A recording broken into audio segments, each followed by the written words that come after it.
France, 1916. A terrifying new killing machine appears on the World War I battlefield. The tank, on a mission to crush German defenses and end 2 years of bloody trench warfare. The advent of tanks changes warfare completely. It will never be the same again. The rolling 28-ton monsters horrify the Germans and send panic through the lines. These guys had no idea what's coming towards them. None of these guys had ever seen a machine like a tank. The Germans respond with ferocious firepower. You're sitting in a metal coffin that will turn into an inferno in seconds. And finally field lethal tanks of their own. Machine gun bullets are smashing against the tank, and that noise is death. The face of modern warfare changes forever, and the stage is set for history's first great tank battle.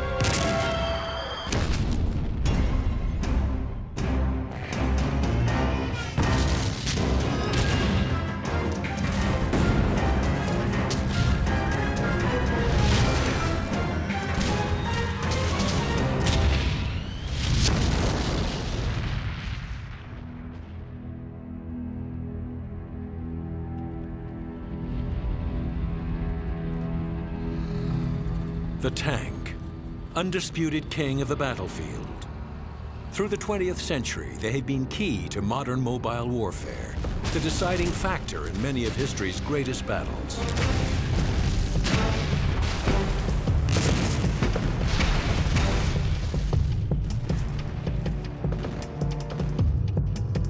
The tank's journey began almost a century ago, during the desperate fighting of World War I.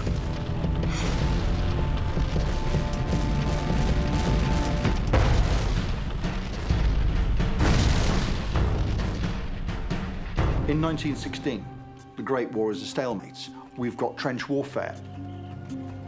There's a line of trenches with the British and the French on one side, then the Germans on the other. The result? A 700-kilometer network of trenches, barbed wire, and machine guns, cutting a deadly swath through Belgium and France. This is the Western Front.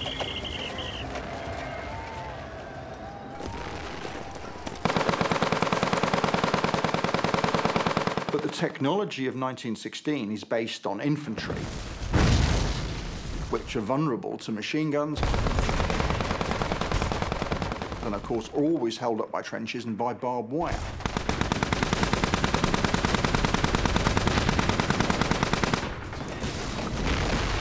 So even at the very beginning of the war, people are aware that there must be a way of overcoming barbed wire, trenches, machine guns. The British believe the solution can be found in tracked vehicles. But the idea of a mobile weapon on the battlefield has been around for ages. From Hannibal's war elephants to the drawings of Leonardo da Vinci, and right up to the science fiction ironclads of H.G. Wells. The British launch a top-secret weapons program, calling it the Tank Project, to trick German spies into believing they're water carriers. The reality is lethally different. These are mobile killing machines. What makes the tank so important in the First World War is that for the very first time, you get the combination of thin armor plate, a power source, and the technology of the track. On January 29, 1916, the British unveil history's first tank, the Mark I. Outfitted with two enormous 20-meter-long tracks, the Mark I is designed to span even the widest of trenches and can be armed with either two 6-pounder naval guns or 4 deadly Vickers machine guns. Wheels at the back help keep it stable. But it's slow, cumbersome, and requires a large crew to take it into battle. There would normally be 8 men in one of these tanks. 4 of them are dealing with the guns. The rest of the crew, the other 4 men, are all involved in driving.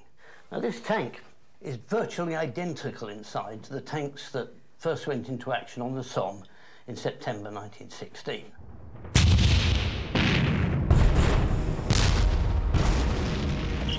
The Battle of the Somme, fought over 5 months in 1916, was British Commander Douglas Haig's attempt to end the 2-year stalemate. By September, it has already cost the Allies over 300,000 casualties. Desperate to stop the carnage, Haig turns to his new weapon. And the decision was taken, use the tanks as soon as they were available. They'll go into battle north of the Somme River. For his attack, Haig has amassed 200,000 men, more than 700 artillery pieces, and 49 of his brand new tanks. And they're up against more than 100,000 German soldiers dug in an 11-kilometer front. But before Haig can launch his main attack, he must first eliminate a threat to his flank by clearing the Germans from Delville Wood. And for the first time in the history of warfare, tanks will lead the attack. This is Delville Wood. This is the start line of the attack by 3 tanks of D Company in the first ever tank attack on the morning of the 15th of September 1916. But when the tanks were here, their crews wouldn't have seen nice, pretty countryside. They would have seen shell holes, splintered trees. It would have been hell on earth. They even called it Devil's Wood. 3 tanks from D Company move out into the pre-dawn darkness. The crews trusting their lives to these unproven new weapons. In a matter of moments, one tank breaks down and is unable to continue. Another gets stuck on uneven ground. But one tank, nicknamed Daredevil by its commander, Captain Harold Mortimer, continues the attack. On that morning, the whole thing seemed so unreal. I didn't think my tank would be the first in the world to fire a shot in anger. I saw lots of flashes coming from the edge of the woods.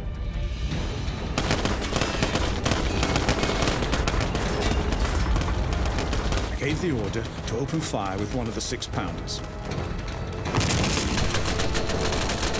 I managed to get astride one of the trenches, but we got a direct hit. They broke my track. All 3 tanks are lost, but the infantry take Delville Wood, clearing the way for Haig's main attack, which calls for 200,000 Allied troops to advance along an 11-kilometer front. Their objective? The fortified villages of Courcelette, Morval, and Fleur. And for the first time, tanks will lead a mass infantry attack. Their mission? Crush the barbed wire and suppress machine gun fire, allowing the infantry to advance and storm the German trenches. This is where the battle begins. Early in the morning of the 15th of September, down this road here come the tanks, moving towards the village, already assembled are all of 41st Division. The infantry waiting to go forward with their tanks leading.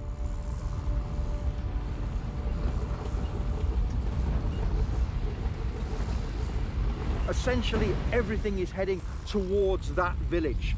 That down there is the objective, the first tank attack.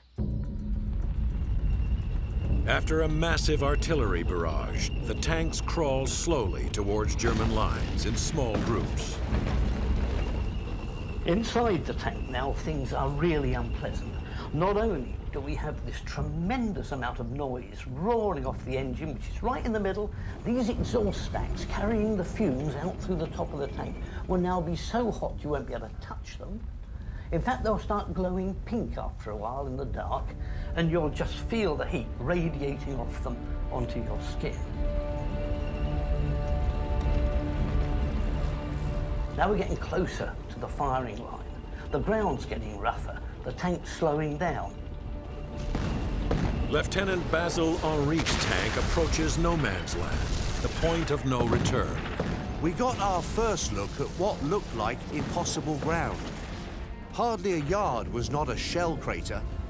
It was like a rough sea made of holes.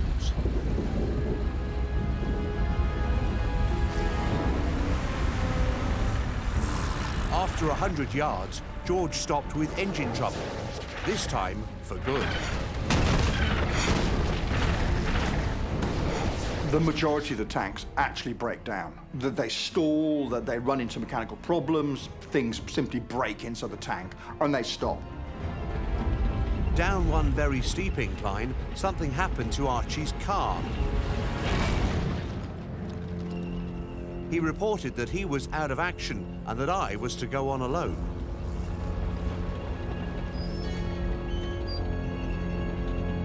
Of the original tank force, only 9 remain operational. With them is Lieutenant Arthur Arnold and his tank nicknamed Dracula.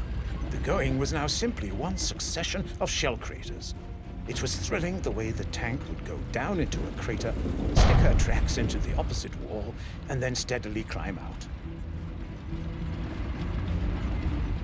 So you're in a dimly lit compartment. You've then got the situation where it's bucking up and down. Unless you hold on to things, then actually you're going to fall over and things are moving in there.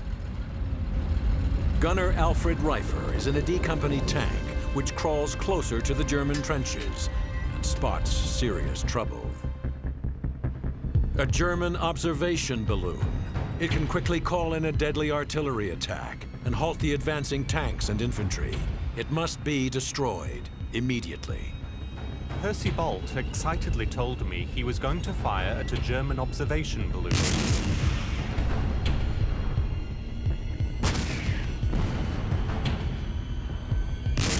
Several rounds are fired, and Bolt claimed a direct hit.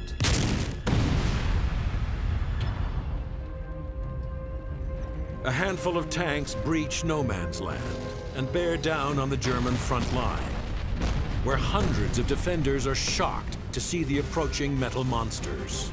In 1916, the Germans had basically no idea that the tank was in development. So they're sitting there and staring out, and then the first thing they realized was the sound. Because tanks are loud. These guys had no idea what's coming towards them. None of these guys had ever seen a machine like a tank. Most of them hadn't even seen a car.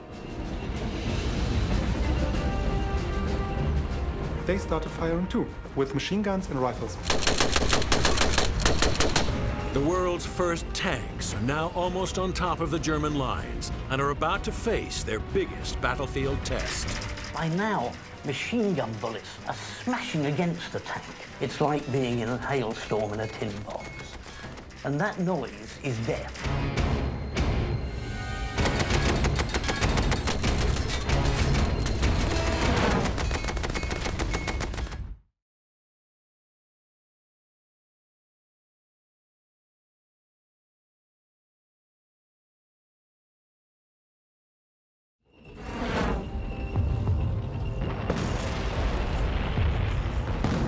September 15th, 1916. The first tank attack in history is underway. Here at the bloody Battle of the Somme, the British hope the new armored weapons will crush German defenses and help to end 2 years of trench warfare.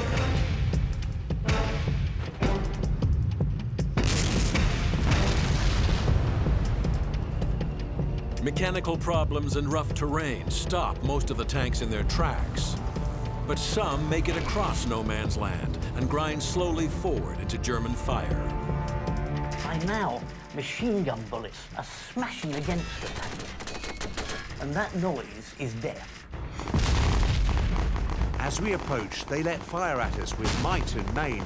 Then a smash against my flap caused the splinters to come in and the blood to pour down my face. Dracula reached the line first. A row of German heads appeared above the parapet and looked in some amazement at what was approaching out of the murk of the bombardment. In 1916, the Germans had basically no idea that the tank was in development. These guys had no idea what's coming towards them. None of these guys had ever seen a machine like a tank. One stared and stared and stared, as if one had lost the power of one's limbs.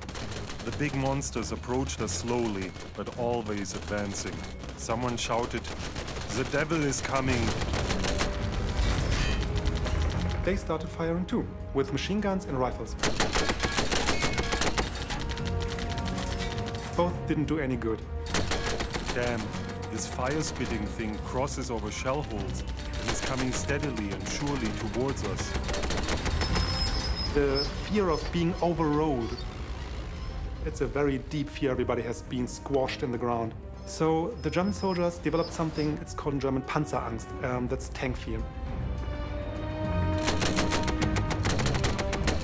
Now a hail of machine gun bullets passes over us. Out, out, out! Monsters are coming.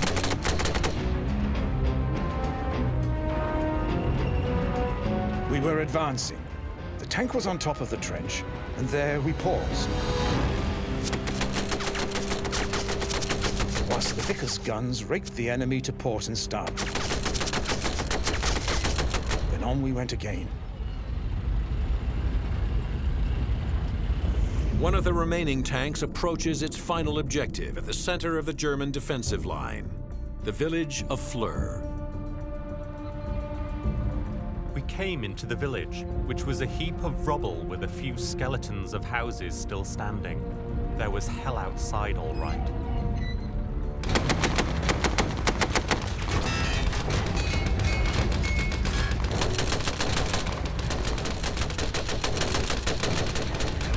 Bolt spotted a couple of German machine gunners who were firing at us.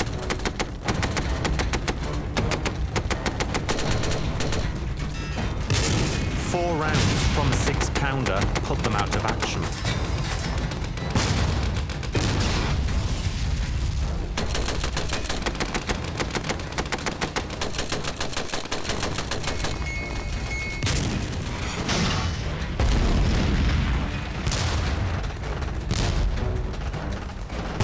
The village of Fleur has been liberated. A British spotter plane observes tank D-17 moving down the main street. The scene in flares was without precedent. Firing as it went, the tank lurched up the main street, followed by parties of cheering infantry. The news spreads quickly. Back home, the British, eager for any good news from the front, celebrate their new lethal weapon. This is the high water mark in the Battle of Fleur, because it's on this spot that the tank D-17 turns round, stops, the infantry come up, and it becomes the point at which the battle ends. Is it a total success? Well, within 4 days, General Haig's ordered 1,000 tanks. As far as he's concerned, it's definitely proved a point. Tanks have a role in modern warfare.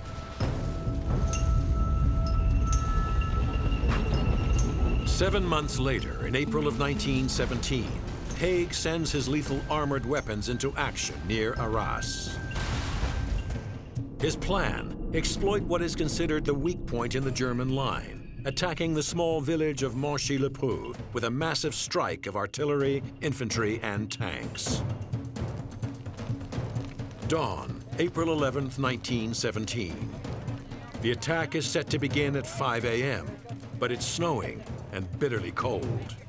Allied commanders order a 2-hour delay, hoping the weather will clear. They notify the artillery and infantry, but nobody thinks to tell the tanks. And promptly at 5, 3 tanks move out, all alone. Without knowing it, these tanks are pioneering a new armored tactic: the surprise attack, unheralded by a warning artillery barrage. With them is driver Jack Harris. It seemed odd to be advancing without the usual artillery barrage, but our orders were clear: to advance at 5 a.m. and capture Monchy. Throughout the Great War, artillery is seen as being critical to prepare the way for the attack. It breaks up the enemy defenses, it cuts the wire, it may kill a few Germans. But it also warns them of what's happening. At Monchy in 1917, when there is no warning barrage, then the Germans are caught by surprise because the tanks simply appear on their position. We stared aghast as slowly a tank crept towards us, and we opened fire.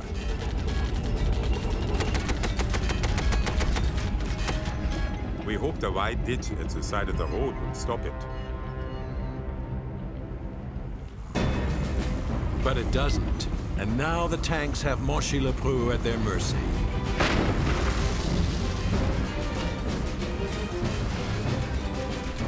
The just drove straight down the main street, while the crew fired at everything in sight. Every gun in the tank was firing. I could see lots of Jerrys getting out of the place as fast as they could. The tank crew opened up with a murderous machine gun fire. Those that were not killed instantly screamed as they lay there wounded.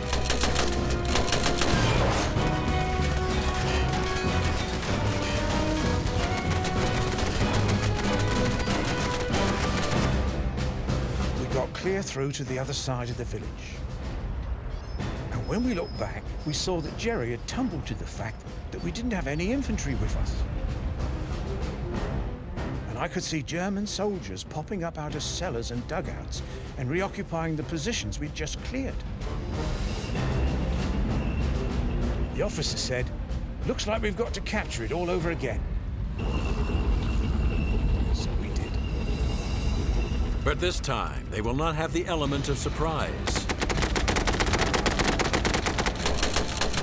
The tanks were not well armored on the top because the main armor had to be in the front.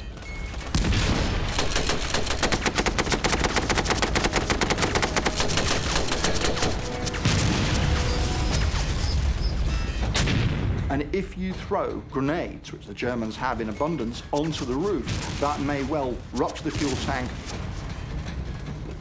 And the explosion will go in every way, so down also, and kill, hopefully, the crew.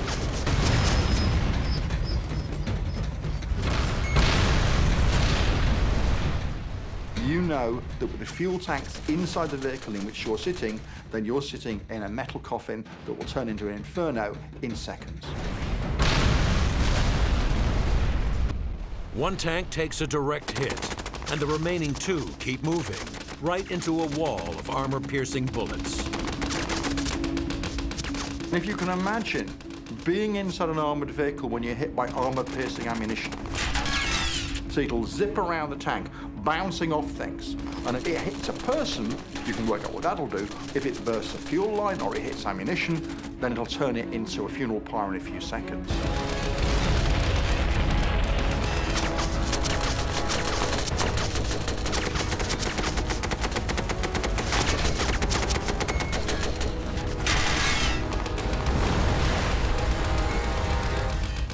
German gunners destroy the second tank and heavily damage the third, driven by Lieutenant Jack Harris. I managed to get the old bus out of that corner. But by that time, we were all wounded. I got a bullet in the side of the neck. A bit of a bloody mess. It came in through the gun mount. Harris has almost made it out of the town and to safety.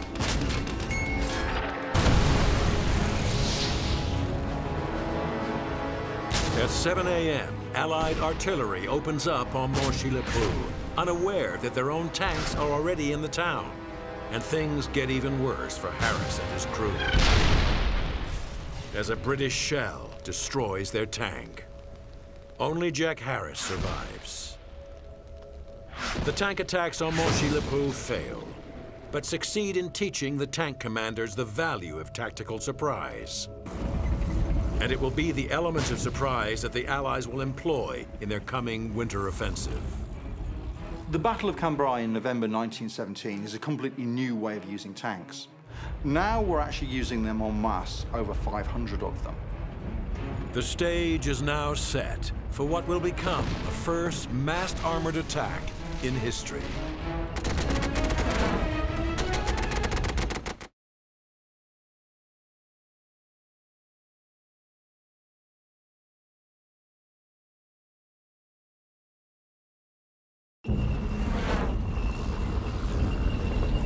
November 1917.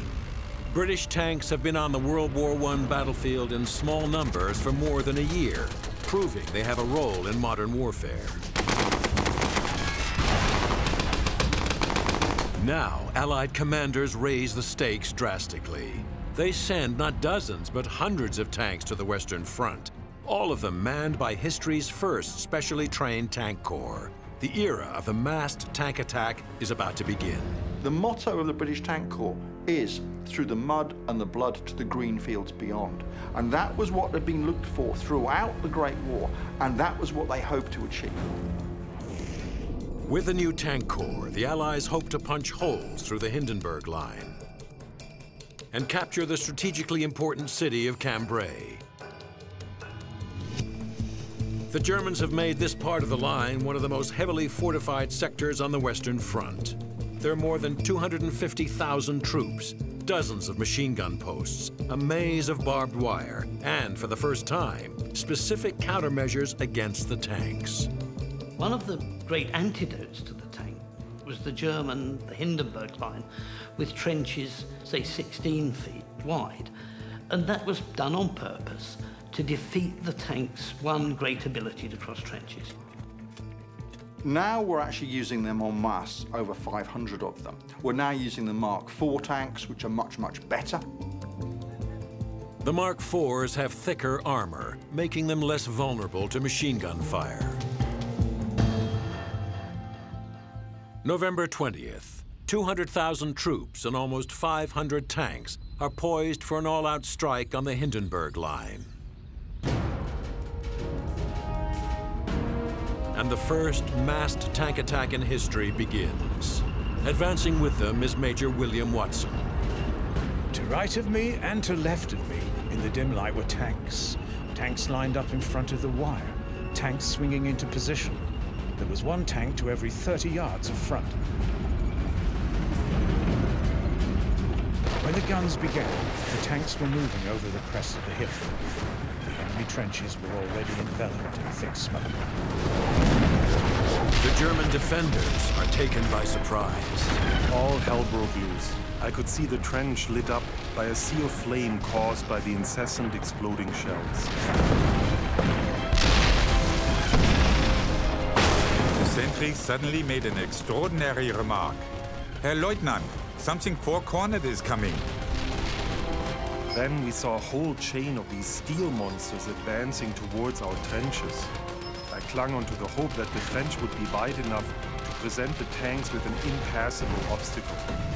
It's also realized that some of the tanks need to be equipped with fascines or very big bundles of brushwood. And these are put on the nose of the tank. The intention is they can drop them into the very deep German trenches. The Hindenburg Line has enormously deep trenches. Without them, they'll become bogged.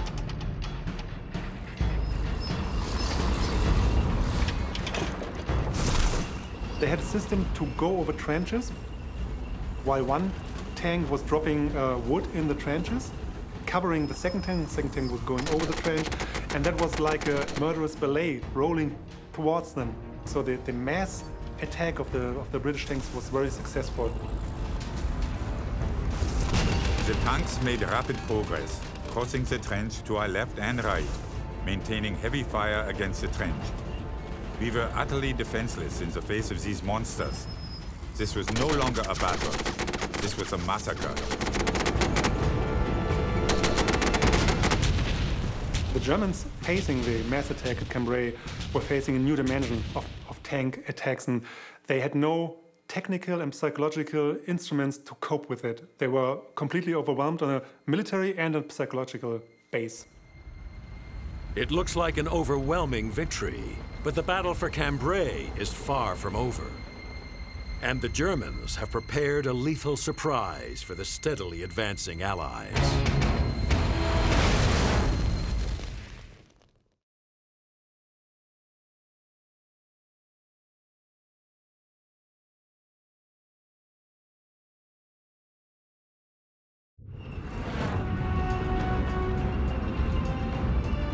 November 20th, 1917. The Allies launch history's first mass tank attack. Almost 500 new British Mark IV tanks lead infantry across the first trenches of the Hindenburg Line and advance towards their objective, the French city of Cambrai. It's incredibly successful. The enemy, it would appear, have no way of dealing with this large number of tanks. The tanks have crossed two lines of German defenses and now stand poised to break through the Hindenburg Line. Tanks of H Battalion are among waves of armor, moving up the right shoulder of Flesquières Ridge. Tank Harrier, commanded by Gordon Hassel and the others, stop at the summit. Cambrai, the Allied objective, lies in the distance.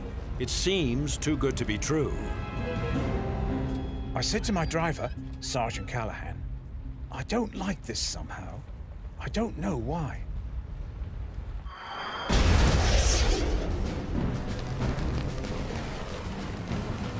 A shell from a German field gun destroys Hong Kong. Harrier and the other tanks tried desperately to get out of its range. We're going downhill, and we're able to get up a bit of speed. Then I heard a tremendous explosion and saw one of our tracks go flying through the air. But then we got another hit which carried away our roof. Then a third shot crashed through the back and we were out of action.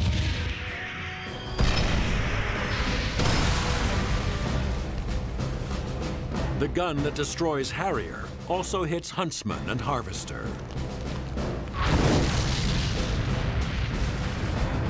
The Germans have sprung their surprise, unleashing fire from a weapon that quickly becomes their main tank killer, the 77mm Krupp field gun. Normally used for indirect fire on trenches, the 77 has been modified for direct fire against tanks. And its 6-kilogram armor-piercing shells are accurate at distances of up to 1 kilometer. Now, the Germans had started by the summer of 1917 to train their gunners in anti-tank work. And the first real evidence we have of this is a location on the Cambrai battlefield at a village called Flesquières, where a line of British tanks run across the front of a German battery trained in anti-tank fire. And the tanks, with their fuel stored inside, are highly vulnerable to field guns. Petrol, the gasoline, was actually here in the front, 25 gallons of it either side. So the chances are that if a shell came in, the tank would ignite. It would probably then set the ammunition off, the tank would blow up, and nobody would come out of it alive. Tanks suddenly appeared to our front around Flesquières. I ordered sights to be set at 700 meters.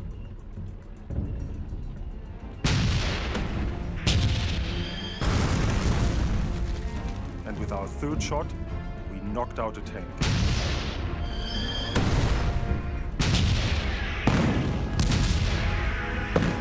In short order, we followed this with 3 more.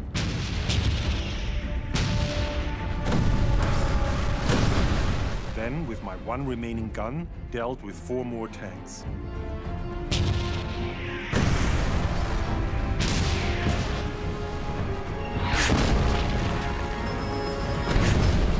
It was like a shooting gallery. The British tanks were rolling over the hill, not knowing what was coming. He was waiting for them, knowing what was coming.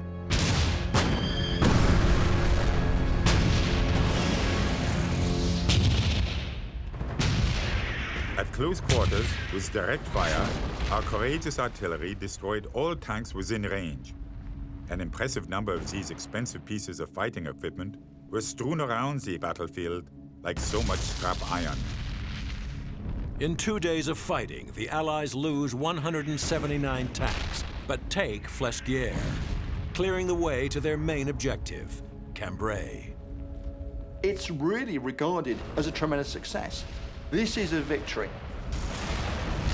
The success of Cambrai, however, is illusory. At the Battle of Cambrai, which is often referred to as the first big tank battle. Yeah, the tanks made good progress. They covered ground up to 30 kilometers. But what's always forgotten, the German stormtroopers took back the same area within a few days and with very few losses. And now the Germans come up with another response to the rolling British armor, a monster tank of their own. history's first tank-on-tank battle is about to begin.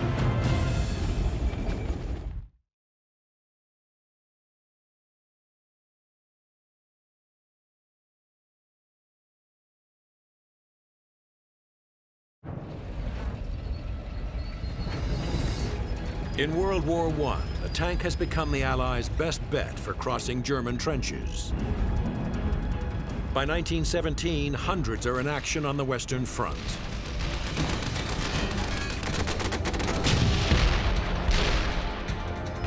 But unknown to the Allies, the German High Command has been secretly developing a tank of their own. The misconception many people of our age have is that this was an easy task. Building an armored vehicle in the First World War was an enormous challenge.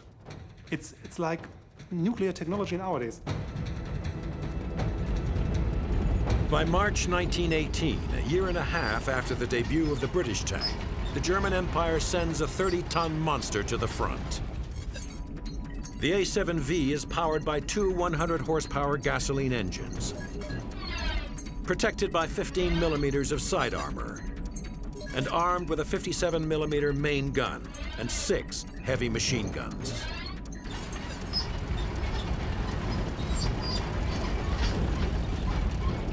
The German tank, in use in 1918, is a strange beast in many ways. It is, however, very big. It mounts a big field gun right in the nose, and it's got machine guns. Lots of people in there, 18 to 23 people, so it's pretty crowded in there. But at Villers Bretonneux in 1918, it goes into action. April 24th, 1918. The Germans, armed with their new tanks, capture Villers Bretonneux and send the tanks south to the nearby village of Cashy.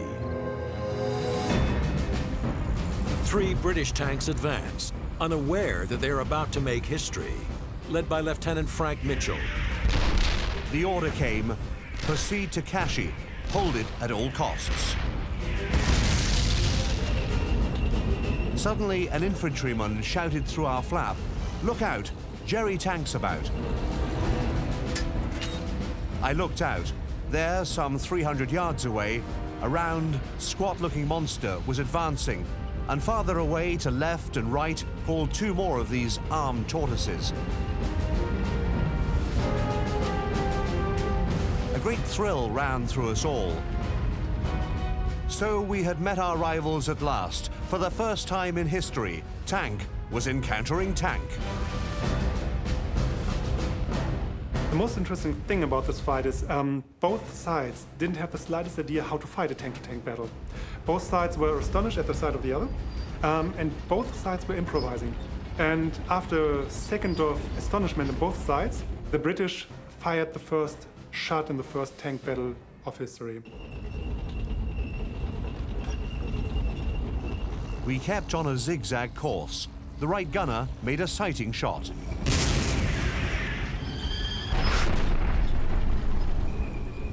Three British and 3 German tanks bear down on each other over the shell-cratered ground.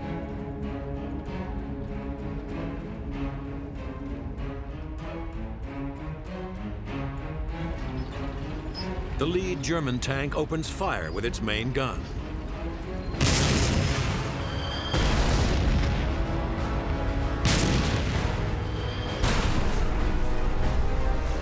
Hitting both female Mark IVs and blowing holes in their sides. Their machine guns are useless against the heavy armor of the A7V. They withdraw, leaving Mitchell's tank to face the A7Vs alone. 2 of the Mark tanks fled the battlefield, not because they were scared, but because they were female tanks, so they just had machine guns. But the male Mark tank, the 3rd Mark tank with a gun, shut it out with the A7V. The right gunner made a sighting shot. The shell burst some distance beyond the leading enemy tank. No reply came. A second shot boomed out, landing just to the right. But again, no reply. Suddenly, against our steel wall, a hurricane of hail pattered, and the interior was filled with myriads of sparks and flying splinters. My face was stung with minute fragments of steel. The Jerry tank had treated us to a broadside of armor-piercing bullets.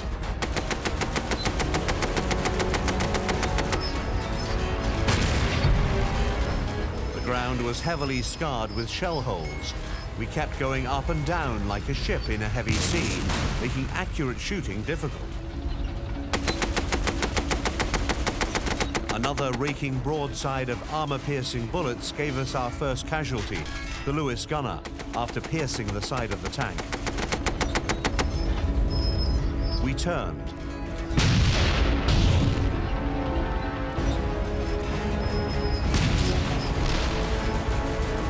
I took a risk and stopped the tank for a moment. It's a dangerous move. Mitchell is now a stationary target for the German tanks.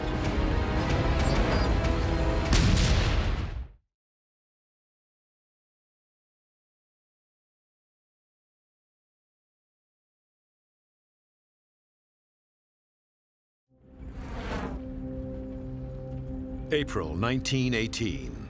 3 British and 3 German tanks meet in history's first tank-on-tank battle.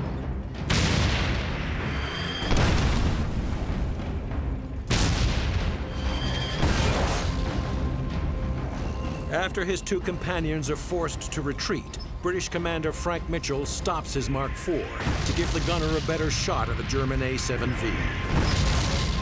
I took a risk and stopped the tank for a moment. The Mark IV is now a stationary target.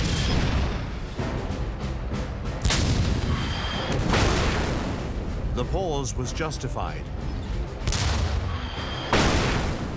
And a carefully aimed shot hit the turret of the German tank, bringing it to a standstill. The shot instantly kills a gunner and mortally wounds 2 others. Another roar, and yet another white puff at the front of the tank denoted a second hit. Then, once more, with great deliberation, he aimed and hit for the 3rd time.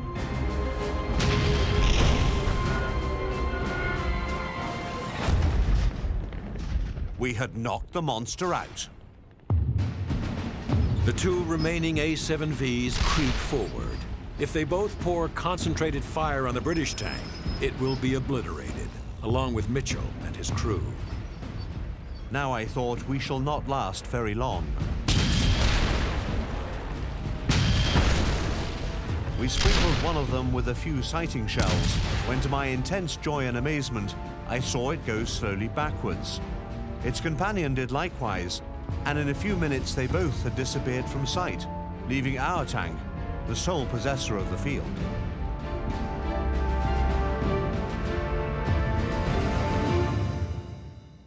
It's all over in minutes. This first chance encounter in the spring of 1918 between the Germans and the Allied armies becomes a defining moment in the history of modern warfare.